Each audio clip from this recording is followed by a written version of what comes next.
প্রিয় শিক্ষার্থীরা, নিশ্চয়ই ভালো আছো তোমরা। আমাদের আজকের অনলাইন ক্লাসে তোমাদের আমি স্বাগতম জানাই। আমরা সমাজ বিজ্ঞান প্রথম পত্র পড়ছিলাম। তো আমাদের সিলেবাস অনুযায়ী আমরা নবম অধ্যায় পড়ছিলাম, যে অধ্যায়ের শিরোনাম হলো সামাজিক ব্যবস্থা, সোশ্যাল সিস্টেম। তাহলে সামাজিক ব্যবস্থায় আমরা শিক্ষা সম্পর্কে পড়ছিলাম। তো আজকে আমরা পড়ব শিক্ষার ভূমিকা, শিক্ষার কার্যাবলী এবং শিক্ষা সম্পর্কিত মনীষীদের মতবাদ। তাহলে আমরা সরাসরি আমাদের ক্লাসে চলে যাই। প্রথম আমরা দেখব শিক্ষার ভূমিকা।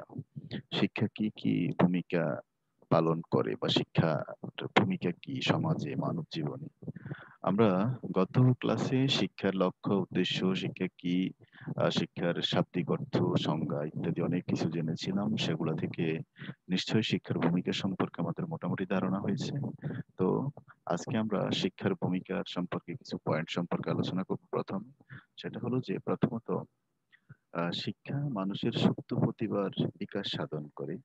প্রতিটি মানুষ পৃথিবীতে আসে অফুরন্ত সম্ভাবনা নিয়ে, কিন্তু উপযুক্ত শিক্ষার অভাবে মানুষের এই প্রতিভার বা সম্ভাবনার পরিপূর্ণ বিকাশ সাধন হয় না।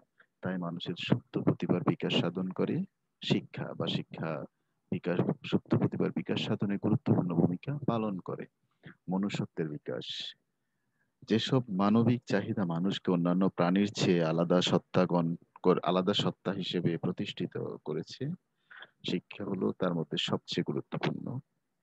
কারণ শিক্ষায় মানুষের মনন মেধার সর্বাঙ্গীন বিকাশ সাধন করে, মানুষকে মনুষ্যত্ব দান করে। তারপরে আমরা যেটা দেখবো পয়েন্ট, সৃজনশীলতা। প্রতিটি মানুষ, যেটা আমরা বলেছি যে প্রত্যেক মানুষের ভিতরে সুপ্ত প্রতিভা থাকে, এই সুপ্ত প্রতিভাকে জাগ্রত করে কে? শিক্ষা। আর এই সুপ্ত প্রতিভার কারণেই শিক্ষার ভূমিকার মাধ্যমেই মানুষ সৃজনশীল হয়ে ওঠে। তাই মানব জীবনে সৃজনশীলতার জন্য শিক্ষার ভূমিকা অপরিসীম। কুসংস্কার দূরীকরণ, বিভিন্ন সমাজ ব্যবস্থার দিকে দৃষ্টিপাত করলে আমরা দেখতে পাই, নিরক্ষর ও অল্প শিক্ষিত মানুষ সাধারণত কুসংস্কারাচ্ছন্ন হয়। এর ফলে তারা নানাবিধ সমস্যাকে লালন করে এবং জাতিকে পেছনের দিকে ঠেলে দেয়। শিক্ষা এসব মানুষের কুসংস্কার দূরীকরণে সহায়তা করে। তার মানে সমাজ থেকে আমরা অতীত বিভিন্ন সমাজের দিকে আমরা দেখতে পাই যে যারা সমাজ সংস্কারকের ভূমিকা পালন করেছেন, মূলত শিক্ষার মাধ্যমেই, শিক্ষার কারণে, শিক্ষিত হওয়ার কারণে, সুশিক্ষিত হওয়ার কারণে কিন্তু তারা কুসংস্কার দূর করে সমাজে সংস্কার করতে পেরেছিলেন, বা সংস্কার আন্দোলন করেছিলেন। তারা বুঝতে পেরেছিলেন যে এই সকল কুসংস্কার সমাজের জন্য কতটা ক্ষতিকারক। যাই হোক, তারপরে সামাজিক শৃঙ্খলা রক্ষা। যে কোনো রকম শৃঙ্খলা রক্ষার পূর্বশর্তই হলো শিক্ষা। কারণ শৃঙ্খলার শিক্ষা না থাকলে কিন্তু শৃঙ্খলা রক্ষা করা সম্ভব নয়। কেননা শিক্ষা মানুষকে সচেতন করে তোলে। তাহলে আইন কানুন ইত্যাদি সম্পর্কে সচেতনতা সৃষ্টি করে শিক্ষা। তো সেজন্য সামাজিক শৃঙ্খলা রক্ষার জন্য, সমাজে যেন কোন রকম নৈরাজ্য সৃষ্টি না হয় ইত্যাদির জন্য শিক্ষা অপরিহার্য। তারপরে সামাজিক অর্থনৈতিক উন্নয়ন। দেশের সামাজিক অর্থনৈতিক উন্নয়নে দক্ষ মানব সম্পদের কোনো বিকল্প নেই। জনসংখ্যা অনেক বেশি কিন্তু শিক্ষিতের হার কম, তাহলে সেটাকে আমরা মানব সম্পদ বলতে পারি না। তাহলে দক্ষ মানব সম্পদ সৃষ্টির জন্য সবচেয়ে বড় ভূমিকা পালন করে কে? শিক্ষা। শিক্ষাই হলো দক্ষ মানব সম্পদ তৈরির সবচেয়ে বড় হাতিয়ার। তাই দেশের বিপুল জনগোষ্ঠীকে দক্ষ মানব সম্পদে রূপান্তরিত করে উন্নয়নের দিকে সম্পৃক্ত করতে, বা উন্নয়নের সাথে সম্পৃক্ত করতে শিক্ষার কোনো বিকল্প নাই। তাই একথা বলা চলে যে, যে জাতি যত বেশি শিক্ষিত, সে জাতি তত বেশি উন্নত। তারপরে সামাজিক প্রগতি সাধন। শিক্ষা মানুষের সমাজ ও জীবন দ্বারাই গতিশীলতা বয়ে আনে এবং প্রগতিশীল মানুষকে, সমাজকে প্রগতিশীল করতে সহায়তা করে। শিক্ষা মানুষের প্রগতির ধারক ও বাহক। শিক্ষাকে আমরা প্রগতির ধারক ও বাহক বলে অভিহিত করতে পারি। তারপরে যেটা আমরা দেখবো সেটা হলো দায়িত্ব সচেতনতা সৃষ্টি। শিক্ষা মানুষের অধিকার, দায়িত্ব, কর্তব্য ইত্যাদি সম্পর্কে সচেতন করে তোলে। শিক্ষা ছাড়া প্রকৃত নাগরিক হিসেবে গড়ে ওঠা কখনোই সম্ভব নয়। তার মানে সুনাগরিক সৃষ্টিতেও শিক্ষা সবচেয়ে বড় ভূমিকা পালন করে। তারপরে হলো বিশৃঙ্খলা দূরীকরণ, যেটা আমরা আগেই বলেছি, শৃঙ্খলা রক্ষা। ওইটার মতোই কথা। সেটা হলো যে শিক্ষা মানুষকে অন্ধকার থেকে আলোর জগতে নিয়ে যায় এবং নীতি আদর্শ ও সামাজিক দায়িত্ববোধ জাগ্রত করে। ফলে সমাজে ও রাষ্ট্রে বিশৃঙ্খলা দূরীভূত হয় এবং মানুষ আইনের প্রতি শ্রদ্ধাশীল হয়, যার ফলে সমাজে এবং রাষ্ট্রে শৃঙ্খলা বজায় থাকে, ভারসাম্য বজায় থাকে। তারপরে সাংস্কৃতিক অগ্রগতি। সংস্কৃতির মাধ্যমে মানুষ তৃপ্তিদায়ক অভিজ্ঞতা অর্জন করে এবং কর্মোদ্দীপনার প্রেরণা পায়। শিক্ষা অর্জনের ফলেই মানুষের মধ্যে সাংস্কৃতিক অঙ্গনে প্রবেশের স্পৃহা জাগ্রত হয়।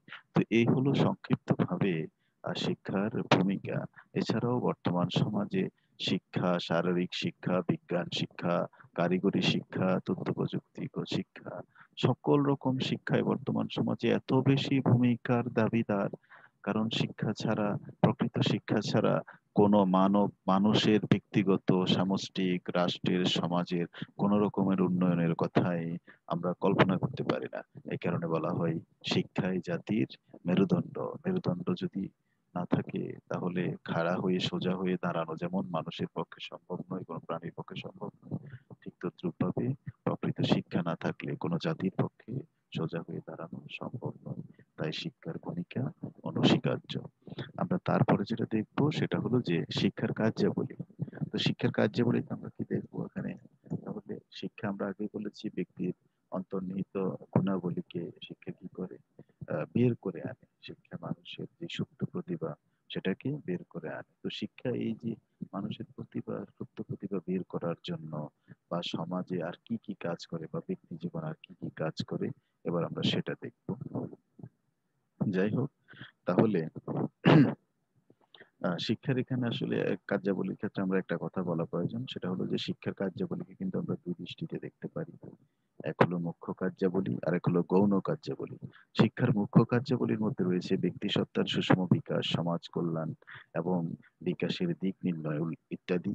আর শিক্ষার গৌণ কার্যাবলীর মধ্যে আমরা দেখি নেতৃত্বের প্রশিক্ষণ, দায়িত্ববোধ জাগ্রতকরণ, মানব সম্পদের উন্নয়ন, সামাজিক শৃঙ্খলা আনয়ন, সাংস্কৃতিক সংহতি বৃদ্ধি, চরিত্র গঠন ইত্যাদি। ওকে, তাহলে এখন আমরা শিক্ষার কয়েকটা কার্যকরী সম্পর্কে আমরা এখন একটু কথা বলি। তাহলে এখানে প্রথমেই আমাদের যেটা আছে সেটা হলো আত্মার বিকাশ সাধন। শিক্ষা পুঁথিগত জ্ঞান আহরণের মাধ্যমে ব্যক্তির দেহ মন তথা আত্মার সার্বিক বিকাশ সাধন করে থাকে। এই প্রসঙ্গে শিক্ষা যে ব্যক্তির আত্মার বিকাশ তৈরি করে, এ প্রসঙ্গে গ্রিক দার্শনিক অ্যারিস্টটল বলেছেন, সুস্থ দেহ সুস্থ মন তৈরি করাই শিক্ষার অন্যতম প্রধান কাজ। তারপরে শিক্ষা ব্যক্তি সত্তার সুষম বিকাশ ঘটে। আমরা ভূমিকা তো অলরেডি ব্যাপারে কথা বলেছি। শিক্ষা মানুষের সুপ্ত মানসিক শক্তি ও বুদ্ধিবৃত্তিক বিকাশ সাধনের মধ্যে ব্যক্তি সত্তার সুষম বিকাশ সাধন করে থাকে। প্রতিটি মানুষের প্রকৃতি প্রদত্ত সত্তাগুলো বিকশিত করে আদর্শবান মানুষ হিসেবে প্রতিষ্ঠা করাই শিক্ষার অন্যতম কাজ। তাহলে এই হলো শিক্ষার কাজ। তারপরে আছে শিক্ষার সুপ্রবৃত্তি সমূহের বিকাশ সাধন করে।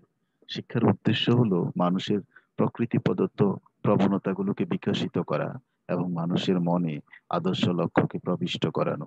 প্রকৃত প্রস্তাবে শিক্ষার মূল উদ্দেশ্য হলো মানুষের সুপ্ত মানসিক শক্তি বা বুদ্ধিভিত্তিক বিকাশ সাধন করা। কতগুলো সুপ্ত শক্তি বা সুপ্ত শক্তি নিয়ে প্রায় প্রত্যেক মানুষ জন্মগ্রহণ করে। এই সকল শক্তিগুলার, এ সকল অঙ্কুরগুলো অঙ্কুরোদ্গম হয় বা বিকাশ সাধন হয় কিসের মাধ্যমে? প্রকৃত শিক্ষার মাধ্যমে। ওকে, তারপর আছে আমাদের ত্রুটিপূর্ণ মনোবৃত্তির সংশোধন। শিক্ষার অন্যতম উদ্দেশ্য হিসেবে শিক্ষার্থীকে সঠিক তথ্য সরবরাহ করা এবং মনোভাব ও মানসিকতা ত্রুটি সমূহ সংশোধন করার কথা বলা হয়। শিক্ষার্থীদের মধ্যে বিভিন্ন ভ্রান্ত মনোভাব ও অসামাজিক মনোবৃত্তি থাকে বা থাকতে পারে সমাজ ভেদে, সংস্কৃতি ভেদে। ওকে, এসবের সংশোধন হয় কিসের মাধ্যমে? শিক্ষার মাধ্যমে। তো এই জন্য ত্রুটিপূর্ণ মনোবৃত্তির সংশোধনের ক্ষেত্রে শিক্ষা সবচেয়ে গুরুত্বপূর্ণ ভূমিকা দাবিদার। তারপরে সাংস্কৃতিক ঐতিহ্যের ধারক। সাংস্কৃতিক ঐতিহ্যকে শিক্ষা উত্তর পুরুষের মধ্যে সঞ্চারিত করে। সাধারণত শিক্ষাক্রমের অপেক্ষাকৃত উচ্চ পর্যায়ে শিক্ষার এই উদ্দেশ্যকে কার্যকর করার জন্য উল্লেখযোগ্য উদ্যোগ গ্রহণ করা হয়ে থাকে। শিশু সাংস্কৃতিক ঐতিহ্যের সঙ্গে পরিচিত হয় দেশ ও জাতির ইতিহাস ও আনুষঙ্গিক পাঠ্যপুস্তক, দেশাত্মবোধক বিভিন্ন প্রতিষ্ঠান ও অনুষ্ঠানাদির মাধ্যমে। তারপরে দেশের ইতিহাস, সঙ্গীত, সাহিত্য, শিল্প, দর্শন, ধর্ম প্রভৃতি বিষয় সম্পর্কিত জ্ঞানকেই কোনো একটা সমাজের বা দেশের অঞ্চলের জন্য সাংস্কৃতিক ঐতিহ্য হিসেবে বিবেচনা করা হয়।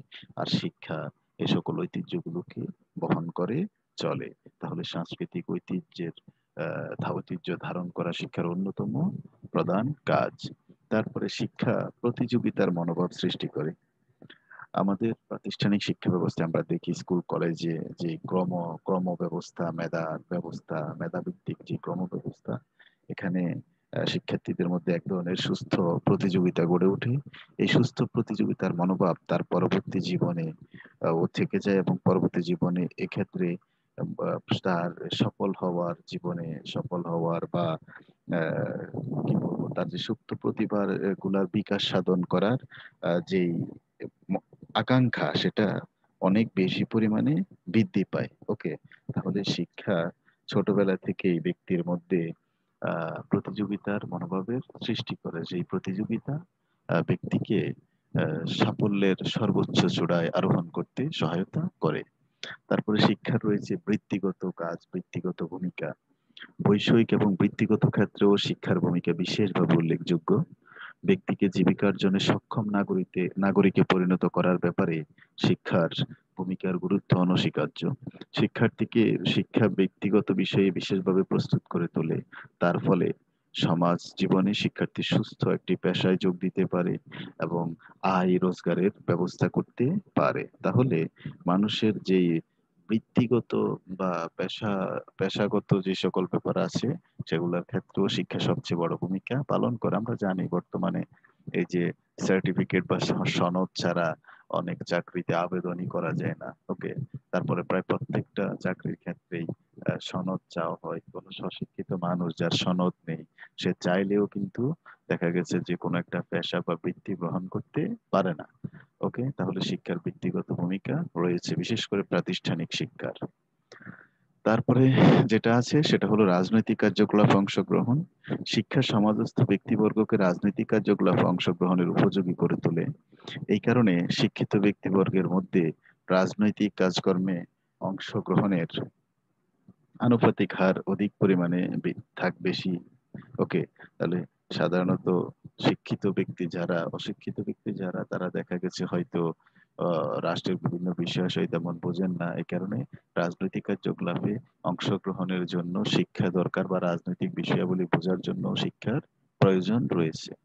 তারপরে স্তরবিন্যাসের ক্ষেত্রে শিক্ষায় এখানে আমরা দেখি যে সমাজের যোগ্যতম ব্যক্তিবর্গ বাছাই করার ব্যাপারে শিক্ষা সবচেয়ে সহায়ক ভূমিকা পালন করে, যার ফলে সমাজে অধিকতর যোগ্য ব্যক্তিরা সমগ্র সমাজ ও সমাজবাসীদের স্বার্থে কার্যকর এবং অর্থবহ ভূমিকা পালন করতে পারেন। সমাজস্থ ব্যক্তিবর্গ শিক্ষার মাপকাঠিতে প্রমাণিত যোগ্যতা ও সামর্থ্যের পরিপ্রেক্ষিতে বিভিন্ন পদ ও পদমর্যাদা পেয়ে থাকেন। এভাবে সমাজের স্তরবিন্যাসের ক্ষেত্রেও শিক্ষা গুরুত্বপূর্ণ ভূমিকা পালন করে। ওকে, তারপর আমরা যেটা দেখতে আছে এখানে আমাদের পয়েন্ট, সেটা হলো সমরূপতা সৃষ্টি। সমাজবিজ্ঞানীদের অভিমত অনুসারে সমাজস্থ ব্যক্তিবর্গের মধ্যে ব্যাপকভাবে সমরূপতা এবং একাত্মতার অস্তিত্ব অপরিহার্য। অন্যথায় সমাজ জীবন সুস্থভাবে পরিচালনা করা সম্ভব হয় না।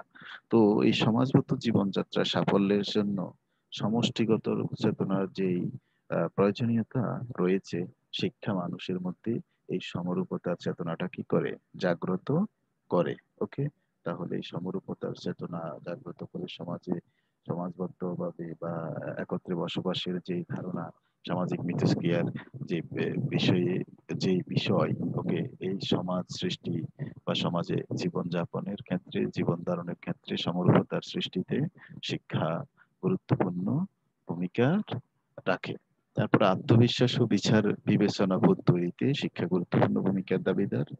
সমাজের যে সদস্য যারা আছে, সমাজে বসবাস করে সমাজের মানুষরা, তাদের আত্মবিশ্বাস এবং কোনো বিষয়ে বিচার বিবেচনা, বিবেক বুদ্ধি খাটিয়ে আহ চিন্তা করার যে সক্ষমতা, ওকে, ইত্যাদি জাগ্রত করে কি শিক্ষা। সমাজ জীবনে ব্যক্তিত্বের মধ্যে এই নিজস্বতার চেতনা বিশেষভাবে তৈরি করে কি শিক্ষা। ওকে, আর বর্তমান তো এমন অবস্থা যে সমাজে আত্মবিশ্বাস ছাড়া সমাজ জীবনে চলাটাই টাফ, যাবে না। ওকে, কোনো ব্যক্তির যদি আত্মবিশ্বাস না থাকে যে সে কোনো একটা কিছু করতে পারবে বা কোনো একটা কাজ সে চিন্তা করলো করবে, আত্মবিশ্বাসের অভাবে সে হয়তো এটা করতে পারে না, আর সে আত্মবিশ্বাস সৃষ্টি করে কে? শিক্ষা। যাই হোক, এই ছিল আমাদের শিক্ষার কার্যকলাপ এবং ভূমিকা সংক্রান্ত সংক্ষিপ্ত আলোচনা। ওকে, তারপরে তোমরা বইয়ের সাথে মিলিয়ে যখন পড়বে, আশা করি তোমরা একেবারে ক্লিয়ার হয়ে যাবে, এগুলো খুব ইজি বিষয়। তো এবার আমরা চলে যাব শিক্ষা সংক্রান্ত মতবাদ। আমাদের সিলেবাস অনুযায়ী শিক্ষা সংক্রান্ত তিনজনের মতবাদের কথা বলা আছে। একজন হলো কার্ল মার্কসের মতবাদ, তারপরে কার্ল মেইনহেইমের মতবাদ, এমিল ডুরকিমের মতবাদ। তো আমি যেহেতু মতবাদগুলো আসলে অনেক কথা, এই কারণে এখানে সব উল্লেখ করা সম্ভব হয়নি, আমি তাই কার কার মতবাদ এটা স্লাইডে উল্লেখ করে দিয়েছি, কিন্তু মতবাদগুলো আমি তোমাদেরকে বলছি। তাহলে তোমরা লেকচারটা শোনার সময় নিশ্চয়ই মনোযোগ দিয়ে শুনলে বুঝতে পারবে। ওকে, তাহলে প্রথমে আমরা আলোচনা করবো সেটা হলো কার্ল মার্কসের মতবাদ। কার্ল মার্কস সরাসরি শিক্ষা সম্পর্কে আলোচনা তিনি হয়তো করেননি, তার আলোচনা বেশিরভাগ ছিল শ্রেণী সংক্রান্ত। তো তারপরেও শ্রেণী সংক্রান্ত আলোচনা করতে গিয়েই শিক্ষার আলোচনাও কিন্তু তার আলোচনায় চলে এসেছে। ওকে, তাহলে কার্ল মার্কস বলেছেন যে সত্তার বিকাশ এবং পূর্ণতার মতাবিষ্কার করার জন্য জ্ঞান দরকার, আর এই জ্ঞানই হলো মার্ক্সীয় দর্শনে শিক্ষা। কার্ল মার্কস শিক্ষাকে সচেতনতার সামাজিক প্রক্রিয়া হিসেবে বিবেচনা করেছেন। কার্ল মার্কসের মতে বস্তুই মুখ্য, বস্তুই গৌণ। বস্তু জগতের পরিবর্তন মনোজগতের পরিবর্তন আনে, মনোজগতের পরিবর্তন সামাজিক পরিবর্তন সাধন করে। তিনি বস্তু জগতের সাথে সামাজিক পরিবর্তন সাধনের হাতিয়ার হিসেবে জ্ঞানকে মর্যাদা দিয়েছেন। তো এ থেকে এই যে যেই কার্ল মার্কসের যে কথা আমরা বললাম, বস্তুই মুখ্য, বস্তুই গৌণ, বস্তু জগতের পরিবর্তন মানুষের মনোজগতের পরিবর্তন আনে, মনোজগতের পরিবর্তন সমাজে পরিবর্তন ঘটায়। যাই হোক, তাহলে বস্তু জগতের সাথে সমাজের যে পরিবর্তনের কথা তিনি উল্লেখ করেছেন, এক্ষেত্রে কার্ল মার্কস 4টি নীতির কথা উল্লেখ করেছেন। এক হলো বস্তু জগৎ বাস্তব ও প্রকৃত জ্ঞানের সামগ্রিক, দুই হলো অজানা কোনো বস্তুর অস্তিত্ব নেই, তিন হলো জানা অজানার মাধ্যমেই জীবনব্যাপী জ্ঞান আহরণ প্রক্রিয়া চলে, আর 4 নাম্বার হলো জ্ঞান ব্যক্তি আচরণের পরিবর্তন করে এবং সার্বিকভাবে সমাজে পরিবর্তন করে। তাহলে শিক্ষা বা জ্ঞান অর্জন সম্পর্কে 4টা নীতির কথা কার্ল মার্কস বলেছেন। কার্ল মার্কস তার সহযোগী বন্ধু অ্যাঙ্গেলসের সাথে কমিউনিস্ট ম্যানিফেস্টো একটা বই লিখেছেন। এই বইয়ে শিক্ষার গুরুত্ব সম্পর্কে বলতে গিয়ে তারা বলেছেন বইয়ের মধ্যে যে মনুষ্য সমাজের মধ্যে যে শ্রেণী সংগ্রাম চলছে, শিক্ষা তারই একটি অঙ্গ। এই বক্তব্যের উপলব্ধি থেকে শিক্ষা সম্পর্কে আমরা যে ধারণাগুলো পাই সেগুলো হলো: সমাজের উৎপাদনশীল শক্তি হলো শিক্ষা, যা শ্রেণীকে সচেতন করে। তার মানে শ্রেণী সচেতনতা সৃষ্টিতে শিক্ষা ভূমিকা রাখে। তারপরে বস্তু জগতের সাথে ব্যক্তির প্রতিটি ইন্দ্রিয়ের সম্পর্ক স্থাপনের মাধ্যমে সামাজিক অনুভূতির বহিঃপ্রকাশ ঘটায় এবং অনুশীলনের মাধ্যমে ইন্দ্রিয় প্রশিক্ষণ কাজে শিক্ষার অন্তর্ভুক্তি ঘটায়। সামাজিক বিকাশ ও জ্ঞানের বিকাশকে সামাজিক প্রক্রিয়ার মাধ্যমে চলমান রাখে, যাতে একে অপরকে সহযোগিতা করে সামাজিক প্রক্রিয়াকে চলমান রাখতে পারে। ওকে, তারপরে জ্ঞান অর্জন এবং জ্ঞানের অনুশীলনের মাধ্যমে চরম জ্ঞান গ্রহণের যে প্রবণতা, এটাই কিন্তু সামাজিক প্রক্রিয়াকে কি রাখে? চলমান রাখে। তো এই হলো কার্ল মার্কসের এবং অ্যাঙ্গেলসের কমিউনিস্ট ম্যানিফেস্টোতে শিক্ষা সম্পর্কে ধারণা। কার্ল মার্কস শ্রেণী সচেতনতার প্রধান অঙ্গ হিসেবে শিক্ষার নিম্নোক্ত উদ্দেশ্যগুলো স্থির করেছেন। মানে শিক্ষার কি কি উদ্দেশ্য আছে কার্ল মার্কসের মতে, তিনি সেটা বলেছেন। শ্রেণী সচেতনতার জন্য যে শিক্ষার এই সকল উদ্দেশ্য থাকা উচিত। তিনি বলেছেন শিক্ষা তাৎপর্যপূর্ণ জ্ঞান আরোহণ, শিক্ষার উদ্দেশ্য হওয়া উচিত তাৎপর্যপূর্ণ জ্ঞান আহরণ করা। শিক্ষার উদ্দেশ্য হওয়া উচিত উৎপাদনমুখী বৃত্তিসমূহ অংশগ্রহণ উপযোগী দক্ষ ব্যক্তি মানে মানব সম্পদ তৈরি করা, সুস্বাস্থ্য অভ্যাস এবং প্রশিক্ষণে আগ্রহী করা, সামাজিক আদর্শ এবং মূল্যবোধ ও এই সংক্রান্ত পজিটিভ বা ইতিবাচক মনোভাব সৃষ্টি করা, শ্রম বিশেষীকরণ এবং শ্রমের মর্যাদাবোধ জাগ্রত করা, আত্মবিশ্বাস জাগ্রত করা। ওকে, এই হলো কার্ল মার্কসের মতে এগুলা শিক্ষার উদ্দেশ্য হওয়া উচিত। তাহলে আমরা যেটা দেখলাম যে কার্ল মার্কসের শিক্ষার আলোচনাতে কার্ল মার্কস শিক্ষার 4টি নীতির কথা বলেছেন। কার্ল মার্কস এবং অ্যাঙ্গেলস কমিউনিস্ট ম্যানিফেস্টোতে শিক্ষার সম্পর্কে যে ধারণা ব্যক্ত করেছেন আমরা সেটা দেখলাম। আর শ্রেণী সচেতনতা সৃষ্টির জন্য শিক্ষা উদ্দেশ্য কি হওয়া উচিত কার্ল মার্কস সেটা আলোচনা করেছেন। এই হলো শিক্ষা সম্পর্কে কার্ল মার্কসের মতবাদ বা কার্ল মার্কসের ধারণা। এবার আমরা যেটা দেখব শিক্ষা সংক্রান্ত কার্ল মেইনহেইমের ধারণা। কার্ল মেইনহেইম চিন্তা বা জ্ঞানকে সবসময় সবসময় যে কোনো ঘটনার প্রেক্ষাপটের পরিপ্রেক্ষিতে ব্যাখ্যা বিশ্লেষণ করতে করতে করতে গিয়েই তিনি জ্ঞানের সমাজবিজ্ঞান নামক বিজ্ঞানের ধারণার জন্ম দেন। তার মানে জ্ঞানের সমাজবিজ্ঞান নামক একটা ধারণার জন্ম দিয়েছেন যিনি, তিনি হলেন কে? কার্ল মেইনহ্যাম, যাকে অনেকেই জ্ঞানের রূপায়ণ তত্ত্ব হিসেবে মূল্যায়ন করেন। জ্ঞানের সমাজবিজ্ঞান জ্ঞান বা চিন্তার সামাজিক ভিত্তি প্রতিষ্ঠার লক্ষ্যের তাত্ত্বিক বিজ্ঞান, যা কোনো না কোনো সামাজিক কর্মকাণ্ড এবং কাঠামোর প্রতিনিধিত্ব করে। কার্ল মেইনহ্যাম বলেছেন, সমাজস্থ মানুষের বহুমুখী ভূমিকা প্রচলিত চিন্তার উন্মেষ ঘটায়, যা বিক্ষিপ্ত ঘটনাগুলোকে পুঞ্জীভূত করে সমস্যা সমাধানের কৌশল বের করে। এই কৌশলী জ্ঞান বা চিন্তাকে সমৃদ্ধশালী করে, যার মূল ভিত্তি হলো বিলিফ সিস্টেম। ওকে, যার মূল ভিত্তি হলো বিশ্বাস বা বিশ্বাস ব্যবস্থা। এই বিশ্বাস ব্যবস্থাকে, তার মানে কার্ল মার্কস বলেছেন যে সমাজের মানুষ যে এই সকল ভূমিকা পালন করে, এই সকল ভূমিকা থেকে তারা বিভিন্ন কৌশল আবিষ্কার করে এবং বিভিন্ন সামাজিক সমস্যাগুলোকে তারা কি করে? সমাধান করে। এই যে এই সকল এই কৌশলগুলোকেই তিনি জ্ঞান বা বলেছেন যে এই কৌশলগুলো এই জ্ঞান বা চিন্তাকে সমৃদ্ধশালী করে, যার মূল ভিত্তি হলো এই যে জ্ঞানকে সমৃদ্ধশালী করা। এটার মূল ভিত্তি হলো কি? বিলিফ সিস্টেম বা বিশ্বাস ব্যবস্থা। এই বিশ্বাস ব্যবস্থাকে তিনি তিন তিন ধরনের কথা বলেছেন, তিন প্রকার বলে উল্লেখ করেছেন। সেটা হলো বস্তুগত বিশ্বাস, বিষয়গত বিশ্বাস এবং আরেকটা হলো প্রমাণ সিদ্ধ বিশ্বাস। ওকে, তাহলে কার্ল মেইনহ্যাম সর্বদাই সমাজ কাঠামো ও সংস্কৃতির বিশ্লেষণে, ব্যাখ্যায় সিস্টেম অফ বিলিভ বা বিশ্বাসের ব্যবস্থাকে বিশ্বাসের পদ্ধতিকে ভিত্তি হিসেবে গ্রহণ করেছেন। ওকে, সিস্টেম অফ বিলিফের প্রকরণের মাধ্যমে বুদ্ধিভিত্তিক চিন্তা ভাবনা, চালিকা শক্তি ও নিয়ামকের নিরূপণ সম্ভব হয়, যা সামাজিক উপাদান হিসেবে সামাজিক পরিস্থিতিকে বৈশিষ্ট্যমণ্ডিত করে। এই বৈশিষ্ট্যমণ্ডিত অবস্থা সমাজ জীবনের ধারাবাহিকতাকে জ্ঞান বিজ্ঞানের আওতাভুক্ত করে থাকে। কার্ল মেইনহ্যাম এই প্রক্রিয়াকে সমাজ জীবনের সহযোগিতামূলক প্রক্রিয়ার অংশ হিসেবে চিহ্নিত করেছেন এবং তিনি শিক্ষাকে সামাজিক প্রক্রিয়ার ফলশ্রুতি হিসেবে বা ফল হিসেবে বিবেচনা করেছেন। তাহলে আমরা যেটা দেখলাম যে সামাজিক ঘটনাবলীর বাস্তব অবস্থা, রীতিনীতি, মূল্যবোধ, বুদ্ধিভিত্তিক বিভিন্ন পরিবর্তন, সামাজিক কাঠামো ইত্যাদি জ্ঞানকে কি করে? দৃশ্যমান করে। কার্ল মেইনহ্যামের মতে জ্ঞান বিজ্ঞান মূলত অস্তিত্বমূলক। এই অস্তিত্বমূলক এর মূল নিয়ামক হলো বাহ্যিক পরিস্থিতি ও পারিপার্শ্বিক অবস্থা। আবার ব্যক্তি মানুষের পারিপার্শ্বিক অবস্থা সমাজ কাঠামোকে প্রতিষ্ঠিত করে।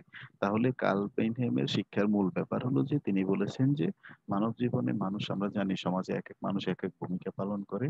সেই ভূমিকা পালন করতে গিয়ে সমাজে উদ্ভূত যে সকল সমস্যাগুলো আছে, মানুষের জীবন চালাইতে গেলে যে সকল বিষয় আশয়গুলো ব্যাপারগুলো লাগে, মানুষের প্রয়োজন হয়। ওকে, ওই যে একটা প্রবাদ আছে যে কি, necessity is the mother of all invention. Okay, প্রয়োজনীয়তাই হলো উদ্ভাবনের জনক। তো ব্যক্তি সমাজে বসবাস করতে গিয়ে নিজের প্রয়োজনে উদ্ভাবন করে, উদ্ভাবন কৌশল আবিষ্কার করে। তিনি বলেছেন যে যে সকল কৌশলগুলো আবিষ্কার করে, এই সকল কৌশলগুলো মানুষের জ্ঞানকে বা চিন্তাকে সমৃদ্ধশীল করে। আর এই জ্ঞান বা চিন্তাকে সমৃদ্ধশীল করার যে ব্যাপারটা, এটা হলো কি? এটা হলো বিশ্বাস ব্যবস্থা। আর এই বিশ্বাস ব্যবস্থাকে তিনি তিন ভাগে ভাগ করেছেন। আর এই বিশ্বাস ব্যবস্থার উপর ভিত্তি করে তিনি বলেছেন যে কি, সমাজের যে সামাজিক প্রক্রিয়া প্রচলিত হয়, আর সেই সামাজিক প্রক্রিয়ার ফলশ্রুতি হলো শিক্ষা। ওকে, এই হলো শিক্ষা সংক্রান্ত কার্ল মেইনহ্যামের মতবাদ। তারপর আমরা যেটা দেখবো সেটা হলো শিক্ষা সম্পর্কে এমিল ডুরকিমের মতবাদ। এমিল ডুরকিম একজন বিখ্যাত সমাজবিজ্ঞানী।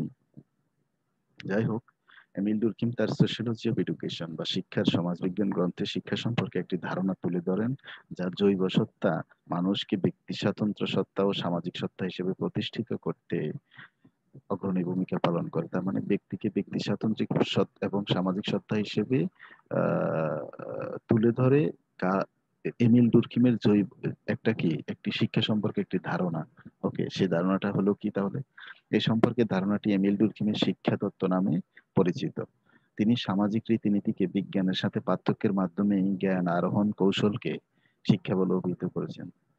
তিনি অভিমত প্রকাশ করেন যে শিক্ষা হলো এমন একটি কৌশল যা বয়োজ্যেষ্ঠ কর্তৃক বয়োকনিষ্ঠের উপর অনুশাসন হিসেবে বর্তায় এবং আচরণের উপর প্রভাব ফেলে।